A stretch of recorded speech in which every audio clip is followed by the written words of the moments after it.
Aux funérailles, ma grand-mère m'a légué son livret d'épargne. Mon père l'a jeté sur la tombe, c'est inutile. Laissez-le enterrer. Je l'ai récupéré et suis allé à la banque. Je m'appelle Manon Dubois. J'ai 31 ans et, jusqu'à récemment, j'étais la personne la plus invisible de ma famille. Je travaille comme gestionnaire de sinistres chez Assurance du Nord à Lille. Je vis dans un appartement modeste en périphérie, 950 € par mois, charges non comprises. Je conduis une Renault Clio de 2017 avec une tache de café sur le siège passager que je compte nettoyer depuis environ 3 ans. À ce stade, la tache et moi avons développé une relation. Ce n'est pas une bonne relation, mais elle est stable. Ma grand-mère, Estelle, est décédée le 8 janvier 2024.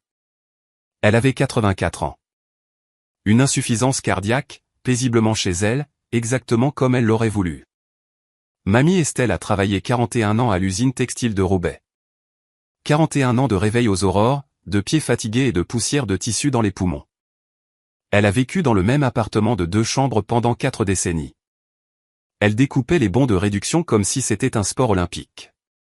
Elle sentait la crème pour les mains à la lavande et avait toujours des bonbons au caramel dans son sac à main. Tout le monde dans ma famille la considérait comme pauvre, juste une ouvrière vivant de sa petite retraite, disait-il.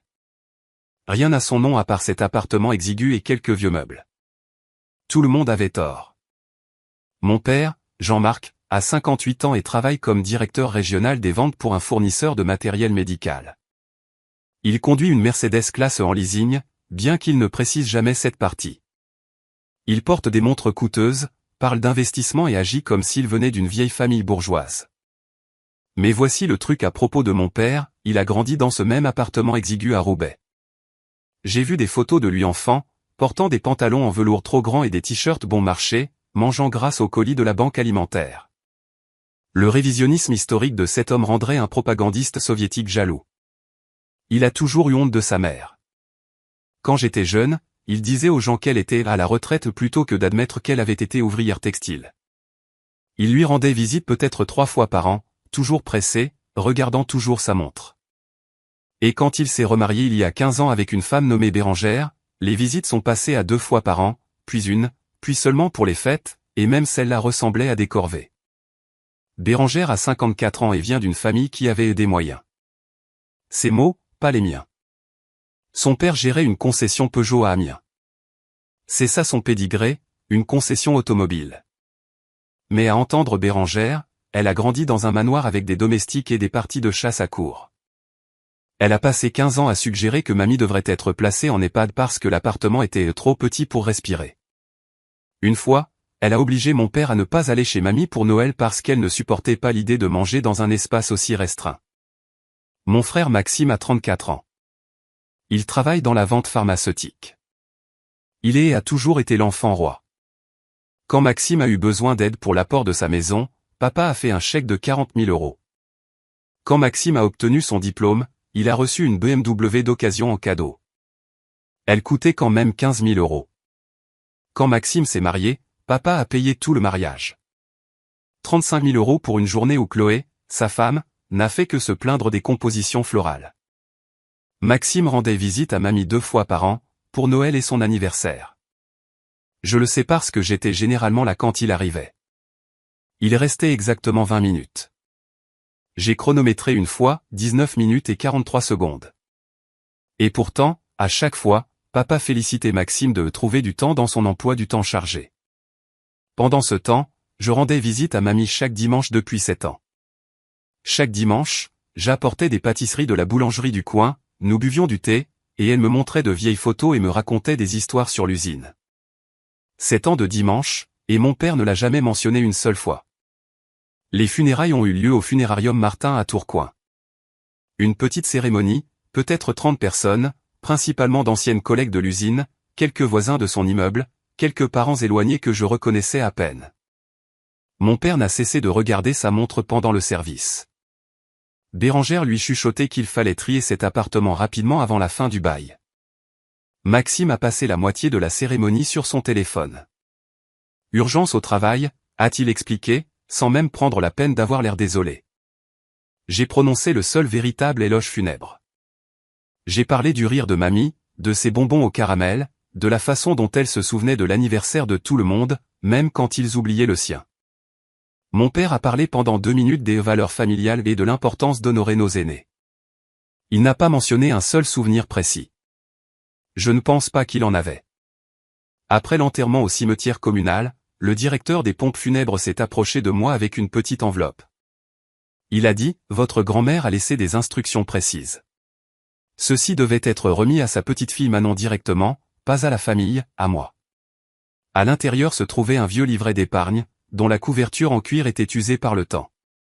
Caisse d'épargne du Nord, daté de 1967. Il était plus vieux que moi. Il était plus vieux que la fausse sophistication de mon père. Jean-Marc m'a vu le tenir et l'a arraché de mes mains avant que je puisse réagir. Il l'a ouvert, scannant les pages avec cette expression impatiente qu'il avait toujours quand il s'agissait de sa mère. La dernière entrée datait de 1989. Solde, 847,52 francs. Il a ri.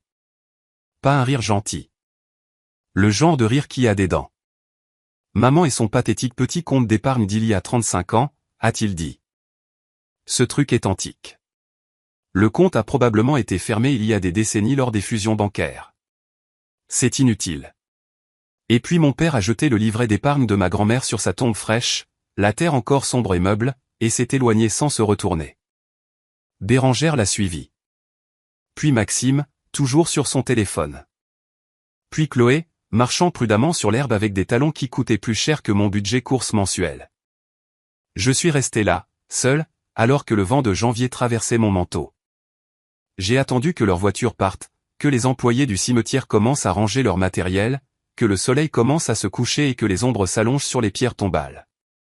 Alors je suis retourné vers la tombe de ma grand-mère. Je me suis agenouillé et j'ai ramassé le livret, j'ai brossé la terre de sa couverture. Le cuir était doux dans mes mains. 57 ans de manipulation l'avaient rendu souple comme du tissu. Je l'ai ouvert et j'ai regardé son écriture. Des entrées soignées à l'encre bleue. Dépôt de 30 francs, 50 francs, de petites sommes enregistrées avec précision. Je me fichais des 847 francs. Probablement perdus de toute façon, absorbés par une fusion bancaire il y a des décennies. Mais c'était la seule chose que mamie avait spécifiquement voulu que j'aie. Elle avait laissé des instructions au directeur des pompes funèbres. Elle s'était assurée que cela me parviendrait directement, pas par l'intermédiaire de mon père. Pourquoi ferait-elle ça si c'était sans valeur? Cette nuit-là, je me suis assise dans mon appartement en tenant le livret tandis que le radiateur cliquetait et que la télé du voisin murmurait à travers les murs fins. J'ai pensé à tous ces dimanches, au thé, aux photos, aux histoires. Mamie m'a dit une fois quelque chose que je ne comprenais pas à l'époque. Elle m'avait pris la main, m'avait regardé droit dans les yeux et avait dit, « Tu es la seule qui me voit, Manon. Souviens-toi de ça. Je te vois aussi. » Je ne savais pas ce qu'elle voulait dire alors. Je commençais à comprendre. Maintenant, avant de continuer, si vous appréciez cette histoire, abonnez-vous et dites-moi dans les commentaires d'où vous regardez et quelle heure il est chez vous. Je lis chaque commentaire, et cela signifie plus pour moi que vous ne le pensez. Merci beaucoup pour votre soutien. Les jours suivants les funérailles se sont confondus. Je suis retourné au travail. J'ai traité des dossiers. J'ai mangé seul à mon bureau. Je rentrais dans mon appartement calme, je fixais le livret sur ma table de chevet et je ne faisais absolument rien. À quoi bon? La dernière entrée datait de 1989, il y a 35 ans. J'irais à la banque, ils me diraient qu'il n'y avait rien, et j'aurais la confirmation que ma grand-mère m'avait laissé exactement ce que mon père avait dit, une relique sans valeur. Une partie de moi ne voulait pas de cette confirmation. Tant que je ne vérifiais pas, il y avait encore une possibilité, encore un mystère. Confirmer que c'était vide donnerait l'impression de la perdre une nouvelle fois. Alors, j'ai attendu. 12 jours d'attente, de travail et de deuil, à me convaincre que je m'en occuperais plus tard. Pendant ce temps, mon père gérait les choses à sa manière. Une semaine après les funérailles, Jean-Marc a annoncé qu'il s'occupait de la succession de mamie en tant que plus proche parent. Il n'a pas demandé mon avis. Il ne me l'a même pas dit directement. Je l'ai appris par Maxime lors d'un de ses appels condescendants. Papa avait déjà contacté un agent immobilier pour l'appartement de mamie. Le loyer était payé jusqu'en février. Il voulait qu'il soit vidé et rendu avant la fin du mois. 40 ans de vie de ma grand-mère. Et il voulait que tout soit mis en carton et disparu en 3 semaines. Puis Bérangère a commencé à publier sur Facebook. J'aurais dû ne plus la suivre il y a des années, mais je la gardais dans mon fil d'actualité pour la même raison que les gens ralentissent pour regarder les accidents de voiture. Une curiosité morbide. Et dans la semaine suivant les funérailles de mamie, Bérangère a publié 17 fois à propos de trouvailles vintage de l'appartement qu'elle était si réticente à visiter du vivant de mamie. Photo du service en porcelaine de mamie. De si belles pièces, on garde ça dans la famille. Photo de quelques bijoux. Magnifiques antiquités de la mère de Jean-Marc. Photo d'un petit bureau que mamie utilisait depuis 40 ans. Ce sera parfait dans notre chambre d'amis. Bérangère a posté 17 photos des affaires de ma grand-mère en 3 jours. 17. Chacune avec des légendes sur la préservation de l'histoire familiale. Drôle comme elle ne pouvait pas respirer dans cet appartement quand mamie était vivante. Mais soudain, elle est archéologue dès qu'il y a quelque chose à prendre. J'ai appelé mon père et demandé si je pouvais avoir une chose, juste une. La boîte à musique de mamie. Une boîte à bijoux en bois qui jouait Moon River quand on l'ouvrait. Elle l'avait reçue en cadeau de mariage en 1961. Elle l'avait depuis 63 ans. Je l'écoutais chaque dimanche pendant que nous prenions le thé. Jean-Marc a dit qu'il vérifierait avec Bérangère. Bérangère a rappelé le lendemain. Je l'ai déjà promise à Chloé, a-t-elle dit, sa voix dégoulinant de fausse sympathie. Elle collectionne les antiquités, tu sais. Elle apprécie vraiment les belles choses. Chloé apprécie les belles choses, hein? C'est la même femme qui a un jour rendu un cadeau d'anniversaire. Je lui avais offert une bougie parfumée de chez Maison du Monde à 15 € parce qu'elle ne correspondait pas à son esthétique. Apparemment, son esthétique n'inclut rien qui coûte moins de 50 € ou qui vient d'un magasin où les gens normaux font leurs achats. Jour 13, le 25 janvier. Maxime a appelé. Salut Manon, a-t-il dit, la voix pleine de cette condescendance particulière qu'il avait perfectionnée au cours de 34 années en tant que chouchou. Je voulais juste te prévenir. Papa a presque fini avec la succession de mamie. Je ne voulais pas que tu te prennes la tête avec la paperasse. Que je me prenne la tête? J'ai un master. Je traite des réclamations d'assurance pour gagner ma vie, ce qui implique de comprendre des documents juridiques complexes chaque jour. Mais bien sûr, Maxime, protège mon petit cerveau féminin délicat. Il m'a expliqué qu'après la vente des meubles et le règlement des dettes, ma part de l'héritage serait d'environ 1847 €. Maman n'avait pas grand-chose, a-t-il dit, semblant réellement joyeux à ce sujet. Elle vivait au moins le mois avec sa retraite, mais, c'est presque 2000 €, non? Pas mal pour n'avoir rien fait. Pas mal pour n'avoir rien fait. 7 ans de dimanche, c'était rien. Chaque fête, chaque anniversaire, chaque mardi au hasard où je voulais juste la voir. Rien. Mon frère m'expliquait le droit des successions comme si j'étais un golden retriever égaré accidentellement dans une banque. Tu vois, Manon, quand quelqu'un meurt, ses actifs sont distribués. Je voulais traverser le téléphone et le secouer. Je sais ce que signifie une succession, Maxime. Mais quelque chose dans son appel, la suffisance, le mépris, la certitude absolue que mamie valait exactement aussi peu qu'il l'avait toujours supposé. Ça a provoqué un déclic dans ma tête. Cette nuit-là, j'ai examiné le livret d'épargne plus attentivement. Je l'avais déjà regardé, bien sûr, feuilleté les entrées, vu le solde final, mais je ne l'avais pas vraiment fouillé. Glissé dans la pochette arrière, plié tout petit, il y avait un morceau de papier jauni que j'avais manqué auparavant. L'écriture de mamie, plus petite que d'habitude, comme si elle essayait de faire tenir un secret dans le plus petit espace possible. Pour Manon. Seulement Manon. Le reste comprendra avec le temps. Compte numéro 7 751 924, Banque fédérale du Nord.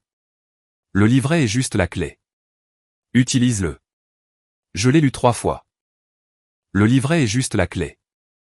Qu'est-ce que ça voulait dire? J'ai attrapé mon ordinateur portable et j'ai commencé à chercher. Banque fédérale du Nord, une petite banque régionale qui opérait dans le nord de la France de 1952 à 1994, date à laquelle elle a fusionné avec le Crédit Régional, qui a fusionné avec la Banque de l'Union en 2003, qui a été acquise par le groupe bancaire national en 2011. Les fusions bancaires, c'est comme suivre un arbre généalogique où tout le monde change de nom de famille. J'avais l'impression d'avoir besoin d'un tableau de conspiration avec de la ficelle rouge reliant tout. Mais la chose importante, le groupe bancaire national existait toujours. Ils avaient une agence au centre-ville de Lille, et quelque part dans leur système, il pourrait encore y avoir des dossiers liés au compte numéro 7 751 924. Alors que je cherchais dans de vieux dossiers pour trouver ma carte d'identité, j'en aurais besoin pour toute affaire bancaire, j'ai trouvé autre chose. Une lettre de l'organisme de mon prêt étudiant datée de mars 2019. Elle documentait un paiement unique de 11 400 € appliqué à mon prêt. Je m'en souvenais. J'avais été confuse à l'époque, pensant que j'avais d'une manière ou d'une autre été éligible à un programme d'aide de l'État. J'avais postulé à plusieurs d'entre eux, et la paperasse était toujours si alambiquée que j'avais juste supposé que l'un d'eux avait abouti. La lettre ne précisait pas la source, juste paiement reçu. Je me souvenais avoir appelé le service client à l'époque. Le conseiller avait dit que cela pouvait être une prime d'employeur ou un programme d'État auquel je m'étais inscrite. Je n'ai pas remis en question de l'argent gratuit. Qui remet en question de l'argent gratuit? Maintenant, je fixais cette lettre avec un nouveau regard. 11 400 €, c'était beaucoup d'argent pour quelqu'un vivant de sa retraite. Beaucoup d'argent pour quelqu'un que tout le monde qualifiait de pauvre. Demain matin, ai-je décidé avant le travail, j'irai à l'agence du groupe bancaire national et je découvrirai ce que ma grand-mère essayait de me dire. Probablement rien. Le compte avait probablement été fermé en 1989. Je ressortirais probablement avec la confirmation que le livret était exactement ce que mon père avait dit, inutile. Mais mamie a écrit cette note pour une raison. Elle a dit que le livret était une clé, et je devais savoir ce qu'il ouvrait. 26 janvier, jour 14. Je suis arrivé à l'agence du centre-ville de Lille à 9h15. Mon service aux assurances du Nord ne commençait qu'à 10h30, ce qui me donnait un peu plus d'une heure pour soit trouver des réponses, soit confirmer que mon père avait raison sur tout. J'avais apporté des documents, le livret, ma carte d'identité, l'acte de décès de mamie, mon propre acte de naissance pour prouver le lien de parenté. J'avais l'impression de demander une habilitation de sécurité plutôt que de me renseigner sur un vieux compte bancaire. L'agence était calme. 2 guichetiers, quelques clients matinaux, une musique douce, complètement ordinaire. Rien n'indiquait que ma vie était sur le point de changer. Je me suis approché du premier guichet disponible. Son badge disait Léa. Elle avait peut-être 23 ans, le visage frais et enthousiaste comme on l'est quand on est nouveau dans un travail et qu'on croit encore que le service client peut être épanouissant. J'ai posé le livret sur le comptoir. Léa l'a regardé comme si je lui avais tendu une tablette de pierre avec des runes anciennes. Madame, a-t-elle dit lentement. Ce type de compte n'existe plus depuis. Je ne sais même pas, les années 80. 1989, ai-je dit. C'est la dernière entrée. Elle a tapé le numéro de compte dans son ordinateur, a froncé les sourcils devant l'écran, l'a tapé à nouveau. Le froncement s'est accentué. Je suis désolé. Ce compte n'apparaît pas dans notre système. Il a probablement été clôturé il y a des décennies lors des fusions. Il n'y a rien que je puisse faire. J'ai senti mon cœur couler. Je m'y étais préparé. Je m'étais dit toute la matinée de m'attendre exactement à ce résultat, mais l'entendre faisait quand même mal. Merci d'avoir vérifié, ai-je dit, et je voulais que cela paraisse gracieux, mais c'est sorti plat et fatigué. Je me suis tourné pour partir. Léa avait regardé le livret comme si je lui avais demandé de traiter une transaction en ancien sumérien. Pour être juste, le livre était plus vieux qu'elle. Il était plus vieux que moi. Il avait probablement vu plus de fusions bancaires que la plupart des mariages ne voient d'anniversaire. J'étais à 3 pas de la porte quand une voix m'a arrêté. Excusez-moi, puis-je voir ça? Je me suis retourné. Un homme plus âgé s'approchait d'un bureau près du fond de l'agence. Cheveux gris, lunettes de lecture sur une chaîne autour du cou, le genre de posture qui vient de décennies passées assis dans des fauteuils de bureau. Son badge indiquait Monsieur Leroux, superviseur principal des comptes. C'est un livret de la Banque fédérale du Nord, a-t-il dit, les yeux fixés sur le carnet en cuir dans ma main. Je n'en ai pas vu un depuis. Ça doit faire 30 ans. Je le lui ai tendu prudemment. Il l'a ouvert avec une douceur qui m'a surprise, manipulant les pages comme s'il s'agissait de documents historiques, ce qu'ils étaient je suppose.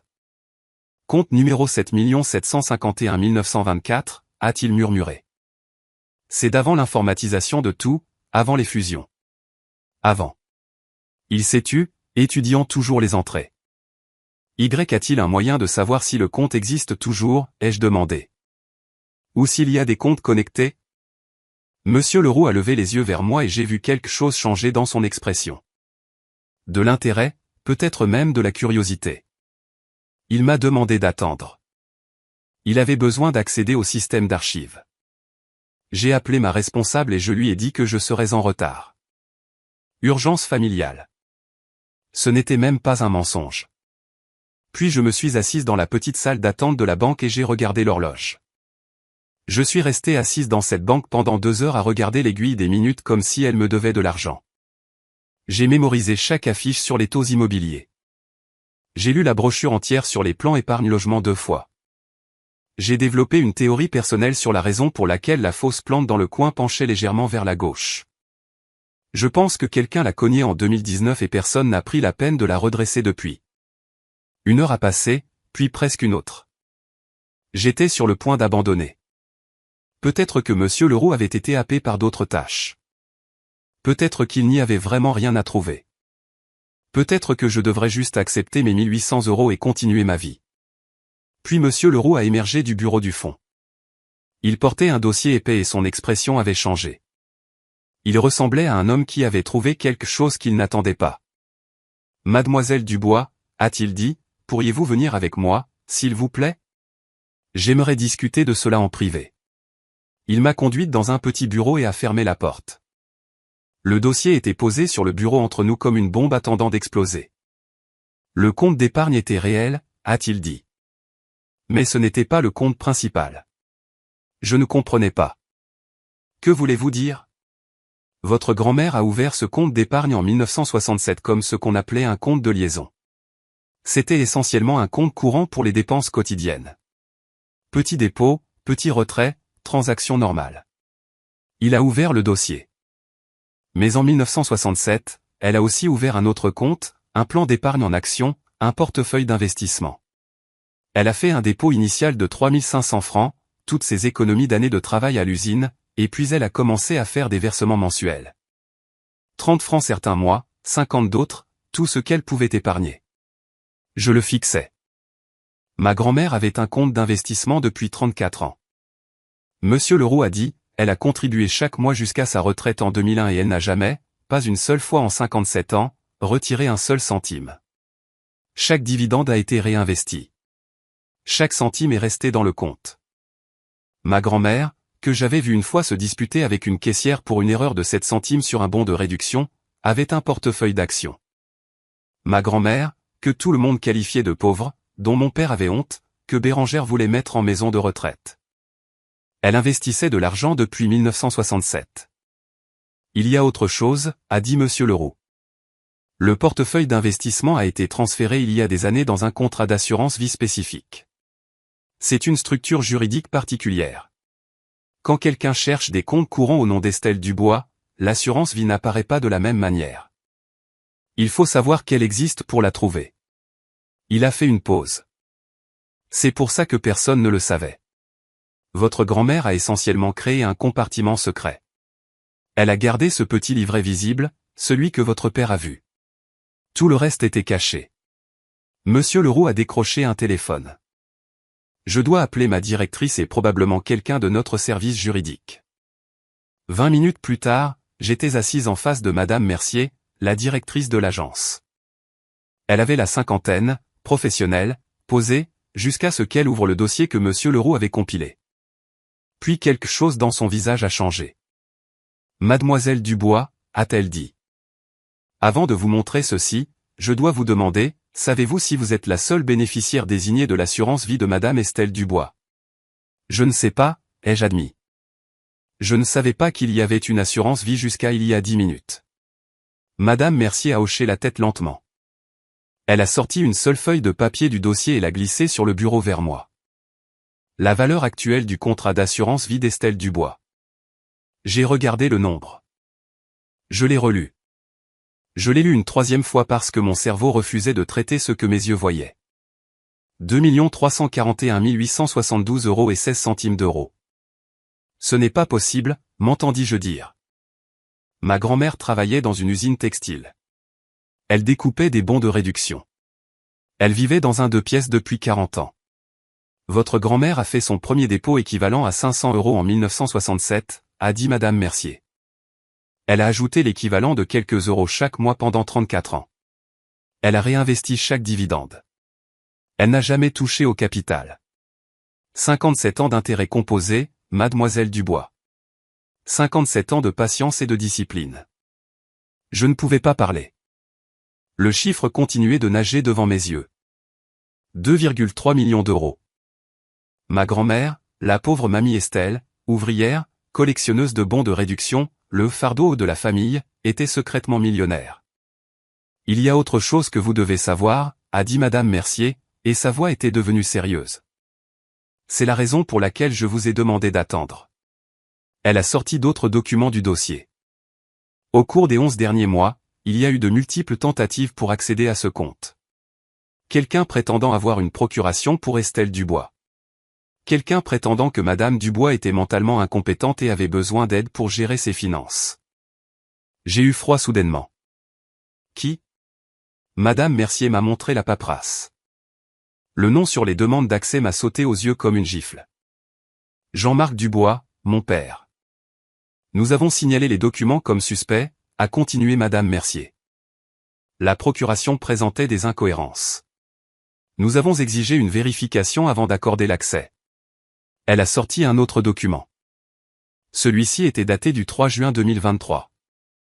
Votre grand-mère est venue dans cette agence en personne, seule. Elle avait 83 ans et elle a pris 2 bus pour venir ici depuis Roubaix. La voix de Madame Mercier s'est adoucie. Elle a fourni des documents médicaux prouvant qu'elle était mentalement compétente. Elle a fait une déclaration formelle bloquant explicitement Jean-Marc Dubois de tout accès à ses comptes et elle a mis à jour sa clause bénéficiaire. Mise à jour comment ? Elle a reconfirmé le bénéficiaire unique.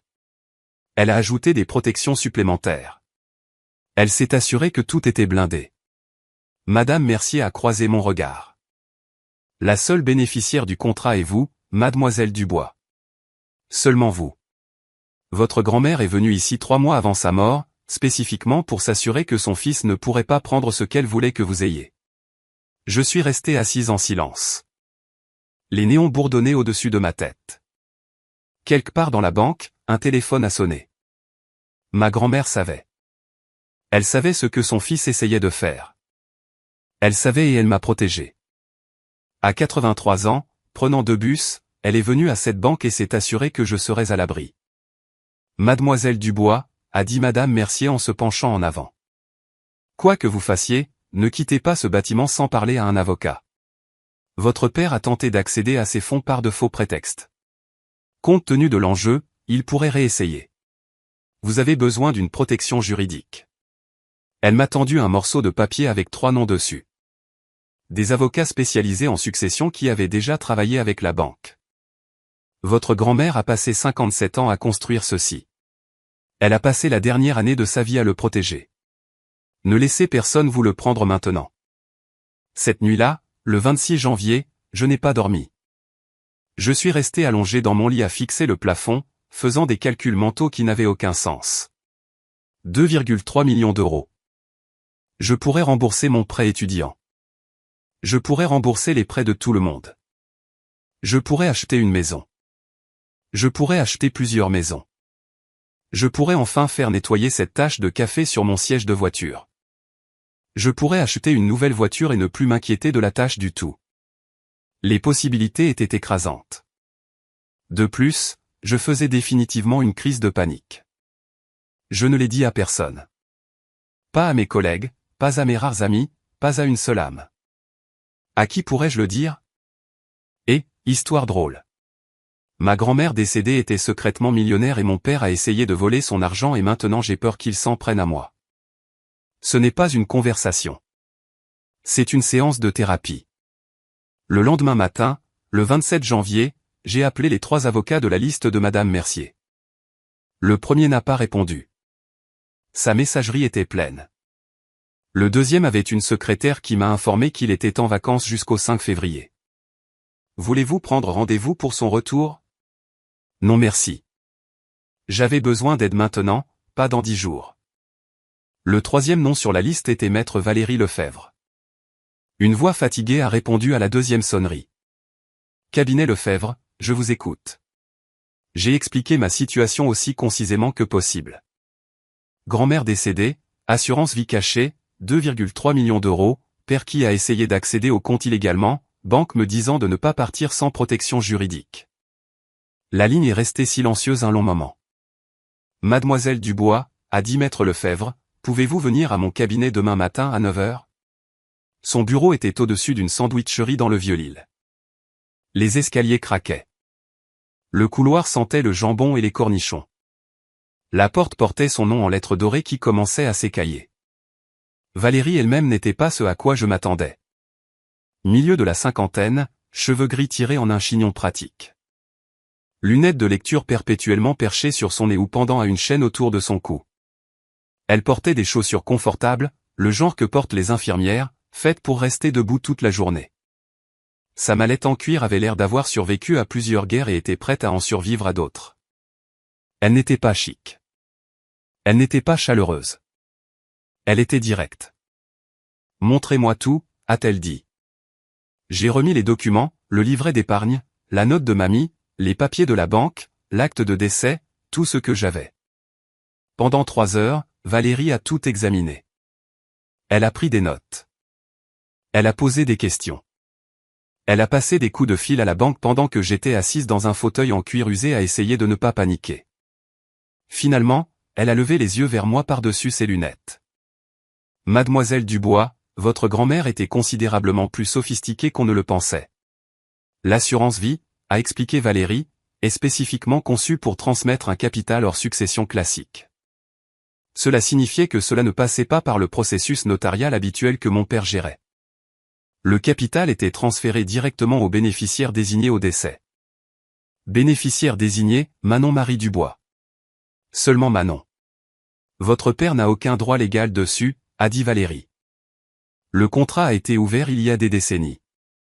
Elle l'a mis à jour plusieurs fois. La mise à jour la plus récente date de septembre 2023, 4 mois avant sa mort. Chaque mise à jour vous reconfirmait comme seul bénéficiaire. Mais il va se battre, ai-je dit. Il va dire qu'elle était confuse ou que je l'ai manipulée ou. Valérie a levé la main. Qu'il essaie. La banque a documenté ses tentatives d'accès au compte en utilisant des documents de procuration douteux. Ils ont la déclaration de votre grand-mère faite en personne à 83 ans, bloquant explicitement son accès et confirmant sa compétence mentale. S'il prétend qu'elle était incompétente, nous montrons au tribunal qu'elle était assez compétente pour venir à la banque elle-même et l'arrêter. Elle a fait une pause. Votre grand-mère a construit une forteresse, mademoiselle Dubois. Elle n'a juste dit à personne où étaient les murs. J'ai réalisé que je n'avais pas posé la question la plus importante. Je ne peux pas me payer un avocat. J'ai peut-être 4 000 € d'économie. Valérie a agité la main de manière désinvolte. Pour un dossier comme celui-ci, nous signerons une convention d'honoraires. Je prends un petit fixe et un pourcentage sur le résultat une fois que tout est résolu. Vous ne me payez vraiment que lorsque vous touchez votre argent. Si vous n'avez rien, je n'ai presque rien. Elle a souri. Le premier sourire que j'avais vu d'elle. C'est comme ça que vous savez que je vais travailler dur. Au cours des jours suivants, l'image complète a émergé. Les documents comprenaient une clé pour un box de stockage, Secure Box sur la route nationale, box 47, payé jusqu'en 2025. Valérie et moi y sommes allés ensemble le 29 janvier. L'unité était petite, peut-être 3 mètres carrés. À l'intérieur, 3 cartons, un petit classeur métallique et des années de poussière accumulées. Nous avons passé 3 jours à tout passer en revue. La tenue de dossier de ma grand-mère n'était pas ce que j'appellerais organisée. C'était un chaos avec un but. Des notes griffonnées sur des serviettes, des entrées dans de vieux carnets à spirale avec des taches de café sur les couvertures, des calculs au dos des factures d'électricité, des reçus fourrés dans des enveloppes avec des étiquettes critiques comme important 2019 et égard des preuves. Valérie a dit, votre grand-mère a structuré ses finances comme une poupée russe. Couche après couche de compartiments cachés. J'ai dit, je pensais qu'elle était juste une dame qui aimait les bonbons au caramel. Valérie m'a regardé par-dessus ses lunettes et a dit, les bonbons étaient probablement une déduction fiscale. Mais l'information était là. Plus de 20 ans de documentation, des relevés d'investissement montrant la croissance lente et régulière de son portefeuille. De la documentation familiale aussi. Date des visites, appels téléphoniques reçus ou non reçus, anniversaire dont on s'est souvenu et par qui. Elle avait gardé une trace de tout avec la précision d'un comptable ou d'une femme qui savait qu'elle pourrait avoir besoin de preuves un jour. Il y avait des entrées sur Jean-Marc, des incidents spécifiques, des citations précises. La fois où il lui a dit qu'elle était embarrassante au mariage de Maxime. La fois où il a suggéré qu'elle devrait déménager dans un appartement plus petit pour qu'il n'ait pas à conduire si loin pour visiter.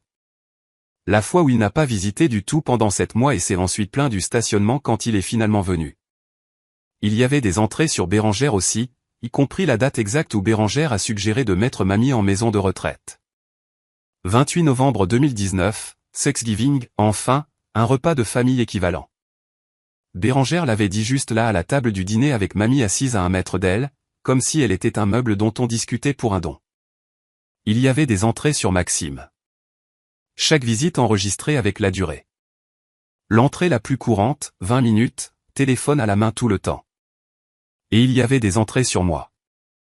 Chaque dimanche pendant 7 ans, de quoi nous parlions, quelle pâtisserie j'apportais, comment j'allais au travail, si je semblais heureuse ou stressée ou fatiguée.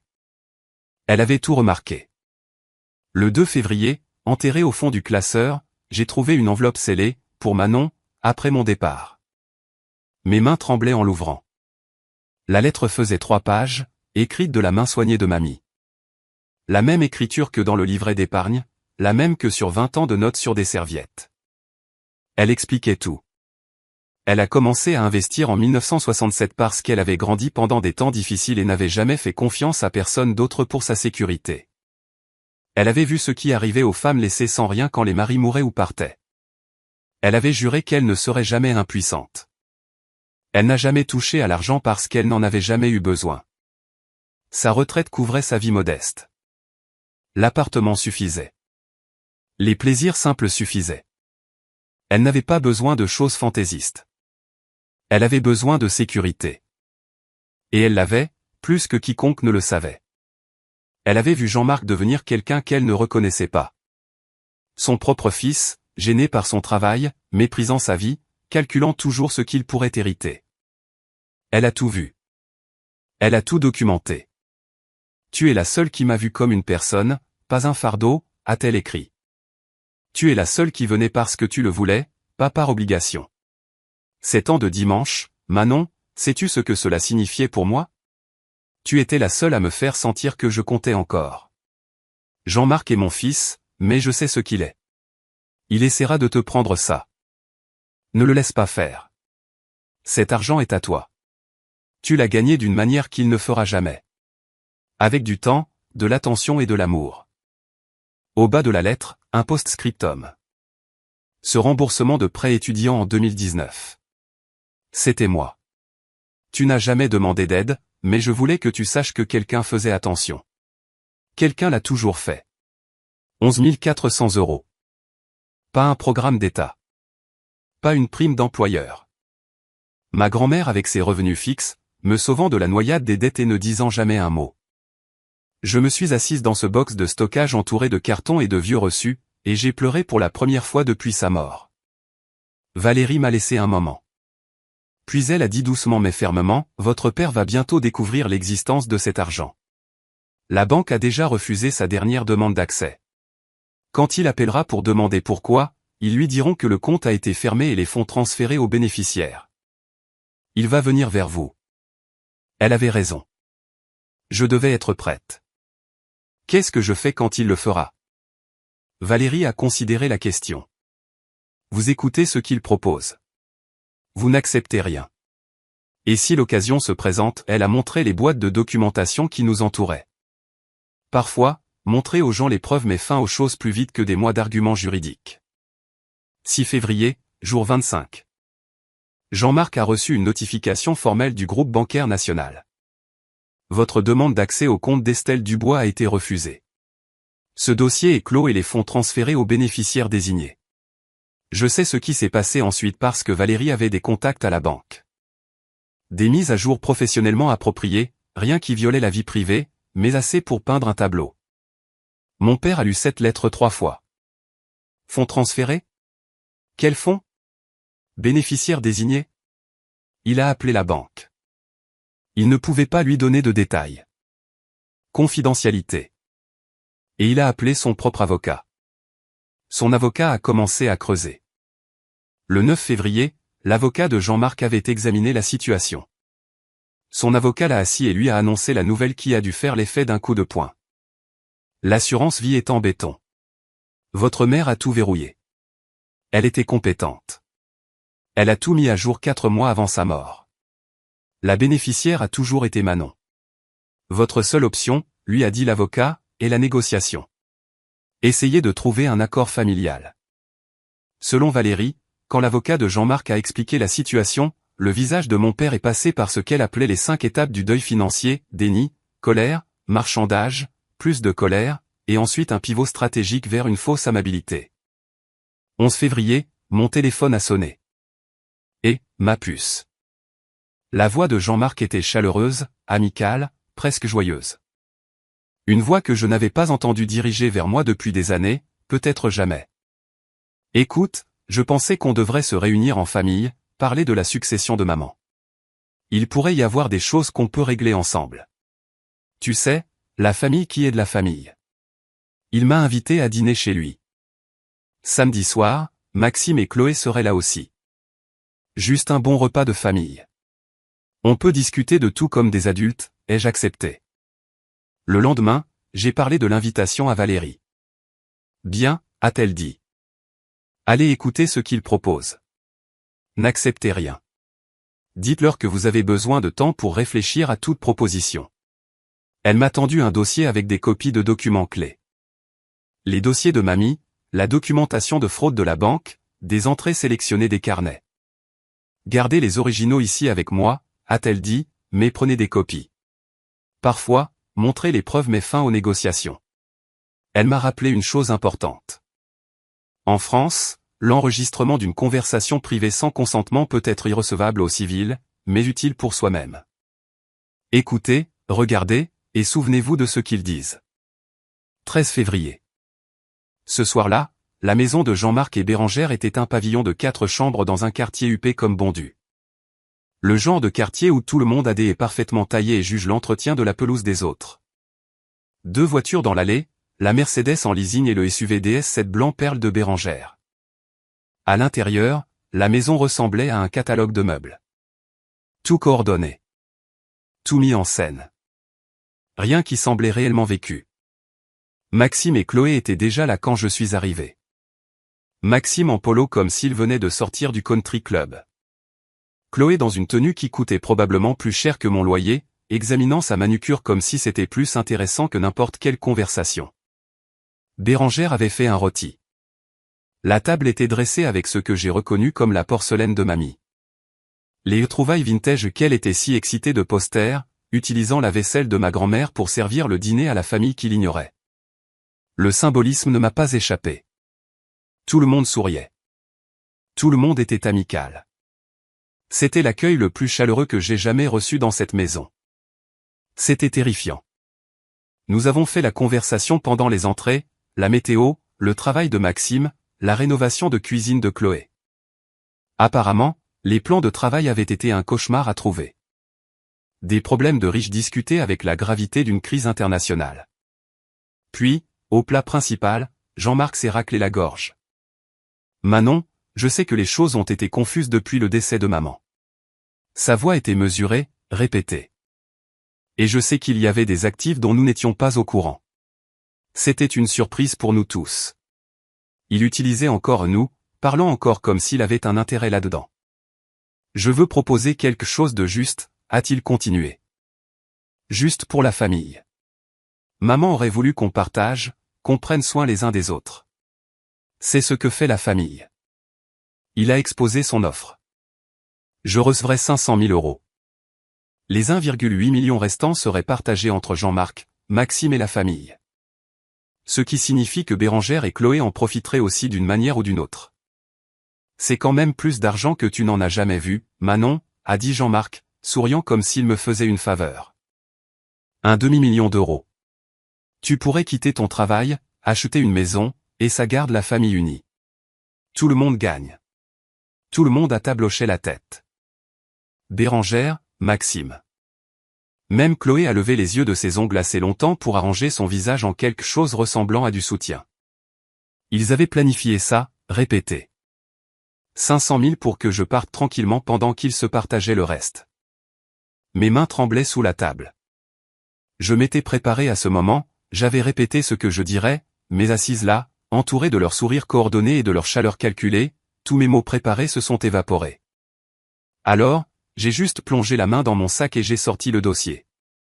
Avant de répondre à ça, ai-je dit, je dois vous montrer quelque chose. J'ai ouvert le dossier et posé le premier document sur la table juste à côté du rôti.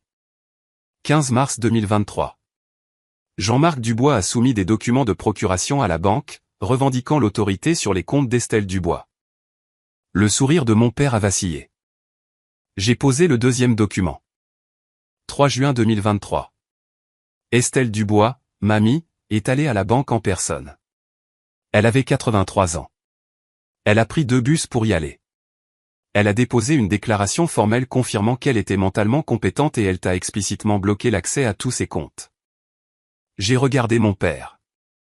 Elle savait, papa. Elle savait ce que tu essayais de faire. Le visage de Jean-Marc s'était figé. Pas encore en colère, confus, calculateur, essayant de comprendre combien j'en savais. Ces documents ne signifient pas ce que tu penses, a-t-il dit prudemment. J'essayais de l'aider. Elle vieillissait et je voulais m'assurer que ses finances étaient en ordre. Elle n'était pas confuse. Je l'ai coupée. J'ai sorti plus de papier.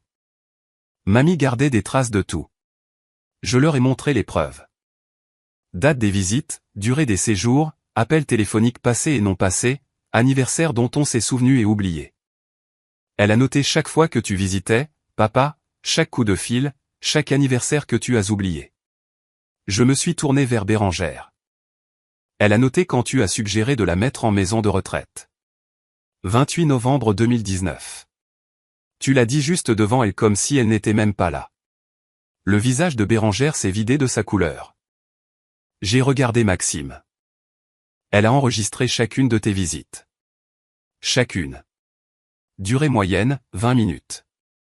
Maxime fixait la table. Elle m'a laissé une lettre, ai-je continué. Ma voix tremblait maintenant, mais j'ai continué.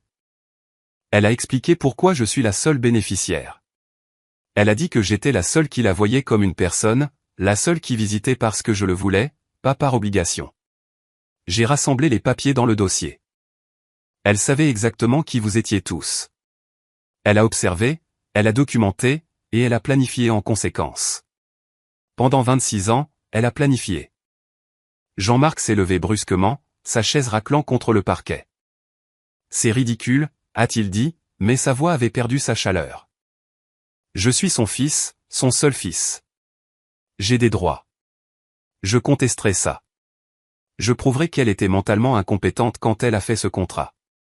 Et je soumettrai la documentation de la banque montrant que tu as essayé d'accéder à ses comptes avec de faux papiers, ai-je dit doucement. Je soumettrai ces dossiers manuscrits. Je soumettrai la déclaration qu'elle a faite en personne prouvant qu'elle était assez compétente pour t'arrêter. Je me suis levé aussi.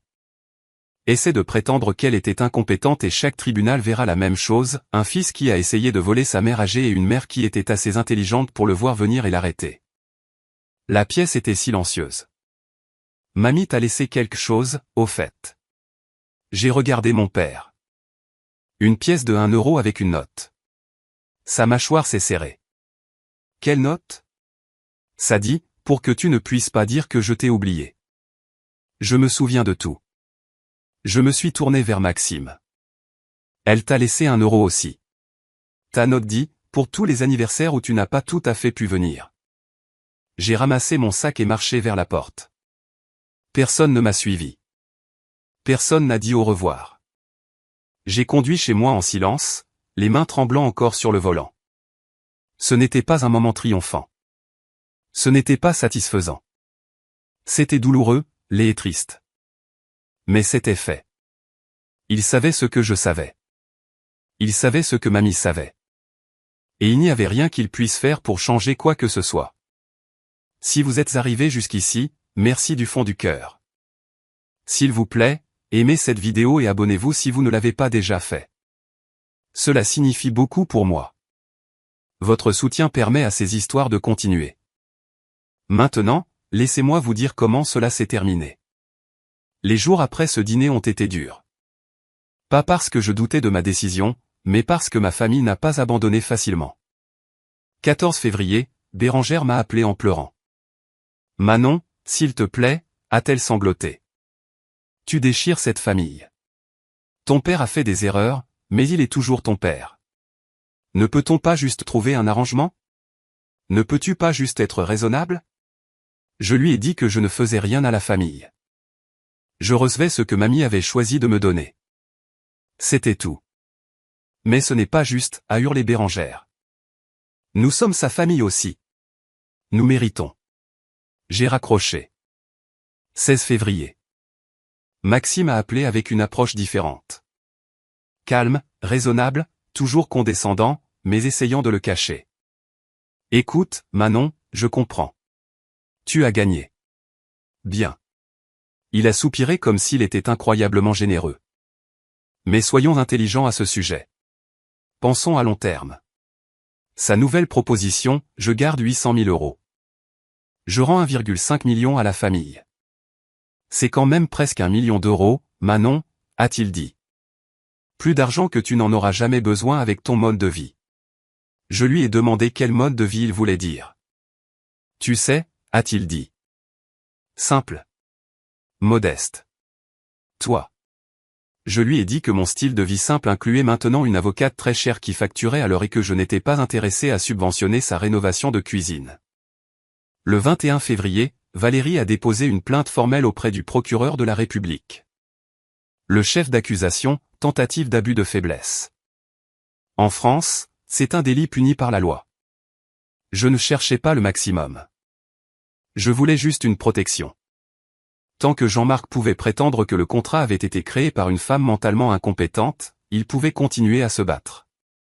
L'affaire pénale prouverait une fois pour toutes que mamie savait exactement ce qu'elle faisait et que Jean-Marc était celui qui avait agi illégalement. L'enquête a pris des mois. Le parquet a tout examiné. Les relevés bancaires des tentatives d'accès de Jean-Marc, ses documents de procuration douteux, la déclaration formelle de mamie, ses dossiers manuscrits. Jean-Marc a engagé un avocat pénaliste, un bon, cher. Pendant ce temps, les frais juridiques montaient. En juin, Bérangère a découvert que Jean-Marc avait dépensé plus de 40 000 euros en avocat. Leurs économies étaient presque parties. Quand il a suggéré de prendre une hypothèque sur la maison pour couvrir les coûts courants, Bérangère a fait un calcul différent. Elle a discrètement consulté son propre avocat. Elle a appris que si elle demandait le divorce avant une condamnation et une éventuelle saisie pour dette, elle pourrait protéger sa part de leurs actifs. Bérangère a demandé le divorce fin juin. Altération définitive du lien conjugal, disait la paperasse. J'avais une autre phrase pour ça, les rats quittent le navire qui coule. En juillet, le processus de succession et le déblocage de l'assurance vie ont été finalisés. Mon héritage a été officiellement confirmé. 2 341 872 € et 16 centimes d'euros. Out a apporté la procédure de plaider coupable, CRPC. Le procureur a proposé des termes, plaider coupable de tentative d'abus de faiblesse, accepter une peine de prison avec sursis, une amende, et une inscription au casier judiciaire. Pas de prison ferme, mais un casier qui le suivrait. L'avocat de Jean-Marc lui a conseillé de l'accepter. Se battre coûterait plus d'argent qu'il n'en avait. L'épreuve était accablante. Il perdrait probablement au procès et ferait face à une peine plus lourde. Mon père, l'homme qui avait construit toute son identité sur le succès et le statut et le fait d'être mieux que d'où il venait, a plaidé coupable d'avoir essayé de voler sa propre mère. Les dossiers judiciaires sont devenus publics. En octobre, l'employeur de mon père a effectué sa vérification de routine des antécédents. La politique de l'entreprise était claire, pas d'employés avec des condamnations pour crimes financiers. Jean-Marc travaillait dans la vente de matériel médical, un poste impliquant facturation, assurance, gestion d'inventaire contrôlé. Une condamnation pour fraude financière était une disqualification automatique. Après 15 ans dans l'entreprise, Jean-Marc Dubois a été licencié. À 58 ans, avec un casier judiciaire, il était inemployable dans son domaine. Personne n'embauche un criminel financier condamné pour gérer ses comptes. La maison a été mise en vente en novembre. Dette juridique, règlement du divorce, pas de revenus. La Mercedes est retournée au concessionnaire. Il ne pouvait plus payer le leasing. L'homme qui avait jeté un livret d'épargne sur une tombe parce qu'il pensait qu'il était sans valeur s'est retrouvé à valoir considérablement moins que le papier sur lequel il était imprimé. Maxime s'est éloigné presque immédiatement après le plaidoyer de culpabilité. Son entreprise pharmaceutique ne voulait pas de l'association. La famille d'un criminel condamné n'était pas bonne pour l'image de l'entreprise. Il a arrêté de répondre aux appels de Jean-Marc. Lui et Chloé ont déménagé dans une autre région. Aux dernières nouvelles, ils reconsidéraient leurs priorités. En novembre, j'ai reçu le virement officiel. 2 341 872 € et 16 centimes d'euros, moins les honoraires de Valérie et les droits de succession, environ 20 à 30% au total selon la fiscalité de l'assurance vie, il me restait environ 1,7 million d'euros net. Je sais que ça a l'air de me plaindre des frais et des taxes, et je veux être absolument clair, je ne me plains pas. Mais j'ai passé une soirée entière sur Google à chercher comment investir de l'argent quand on n'a aucune idée de ce qu'on fait et est-ce qu'on peut acheter trop d'ETF ? Ma grand-mère aurait été déçue. Elle aurait eu un tableau Excel prêt dès la 2e heure. En décembre, un paquet est arrivé du bureau de Valérie. À l'intérieur se trouvait la boîte à musique en bois de 1961. Le cadeau de mariage de ma grand-mère. Celle que Bérangère avait promise à Chloé. Les documents du testament l'avaient spécifiquement attribuée à Manon. Ma boîte à musique de mariage. La chanson est Moon River. Joue-la et pense à moi. Je l'ai ouverte. Le mécanisme était vieux. La chanson légèrement déformée par l'âge, mais elle jouait encore. Je me suis assise dans mon appartement et j'ai écouté ces notes tintinnabulantes et j'ai pensé à tous les dimanches où j'avais entendu cette même chanson pendant que mamie et moi buvions du thé et parlions de rien d'important et de tout ce qui comptait. À l'intérieur de la boîte, soigneusement glissée dans la doublure en velours, se trouvait une photo. Manon et Estelle, moi et mamie assises sur son petit balcon, tasse de thé à la main, toutes les deux souriantes. Au dos, de son écriture, mes jours préférés étaient les dimanches avec toi. J'ai conduit au cimetière quelques jours plus tard. La pierre tombale avait été posée à ce moment-là. Granit simple, juste son nom et les dates. Pas d'épitaphe élaborée. Elle n'aurait rien voulu de sophistiqué. J'ai apporté le livret d'épargne avec moi, celui que Jean-Marc avait jeté sur la tombe, celui que j'avais ramassé ce froid soir de janvier. Je ne l'ai pas laissé là. Je l'ai gardé. Certaines choses ne sont pas destinées à être jetées juste parce que quelqu'un d'autre a décidé qu'elles étaient sans valeur. Certaines personnes mesurent l'amour en euros. Ma grand-mère le mesurait en dimanches, et elle a compté chacun d'entre eux.